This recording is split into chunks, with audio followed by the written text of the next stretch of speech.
What did you learn there? What's this? 5 sensories. 5 ways. 5 ways. Okay, what is the first way? Visual. And it's separate from itself, and it's the most important. What is it? Visual. The second? Auditory. Auditory. The third? Sensory. Sensory. Or the touch. Why did I say sensory? And then, Sensory. she didn't go into it, but smell and taste. Okay? So, when we approach folks living with dementia, I am the most guilty probably of this. I often go up and just hug them. And that really, that's wrong, right? Because it might feel uncomfortable. I haven't given them the pause and the opportunity to see me and to hear me. So how many of you think that we do that sometimes? Or that we talk to the elders like they understand what we're saying? And sometimes, particularly as the dementia advances, that whole processing is really not working well.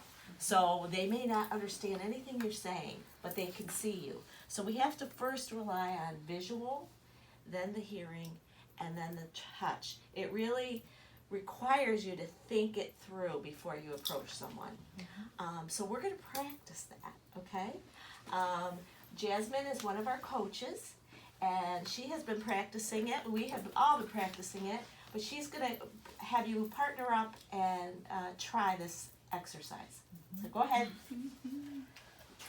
Okay, everyone, let's partner up. Get a partner. Yeah, it's you and me, honey. Me and you? Wait, Me and no, Kim. I don't think we're not. They're not in it. Oh, It's no, just the they're four not. of Okay, us. person. They're just watching because I think you guys have all done the training. Hi. Hey. What's up? You gotta close your eyes. Are we doing the same thing? Oh. Yeah, Laura, what are you doing? Okay. Jasmine's coaching. Okay. Okay, so one of you is the person living with dementia and one of you are the caregivers. I need the person that's living with dementia to sit on their hands. Oh, okay. Okay? Keep them there. And close your eyes. The person with dementia, close your eyes. No peeking. Close them. And now the person that's the care partner, look at me and follow me. You're gonna say, like this. Please don't. Do you want to switch? Really? You can't do Try it. Maybe a little. Okay.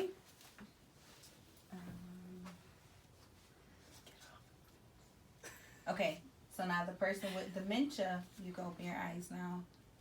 Now, would you like to share how was that for you? It tickled. Yeah.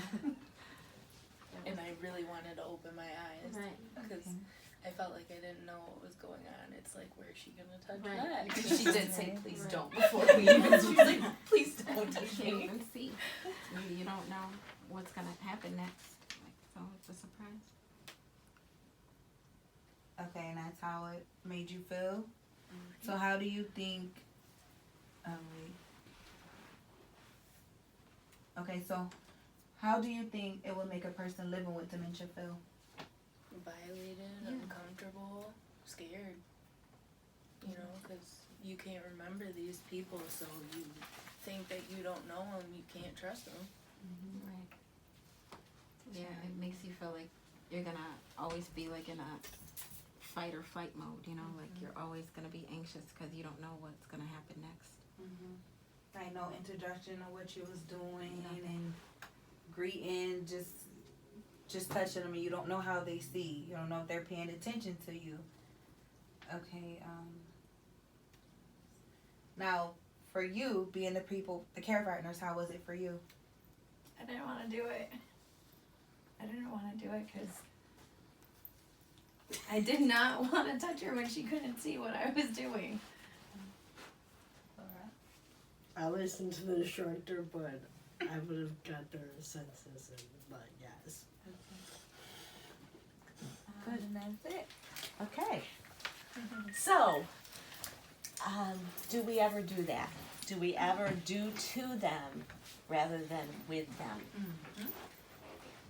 Are we guilty of that somewhat? Yeah. Are we guilty of Absolutely. talking too much sometimes? Yeah, absolutely. I know I am. I'm the worst. You know, when we talk about convivium, and you know, I always talk about we need to have fellowship at the meals, and you know, talk with the folks and have conversation.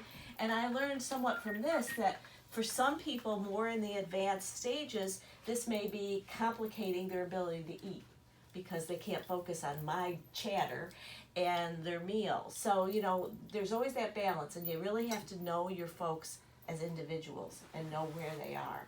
But again, if that makes you uncomfortable, and why does it make you uncomfortable? Because you don't know what's gonna happen, you don't know who's touching you. Control, right? Yeah. You don't have control.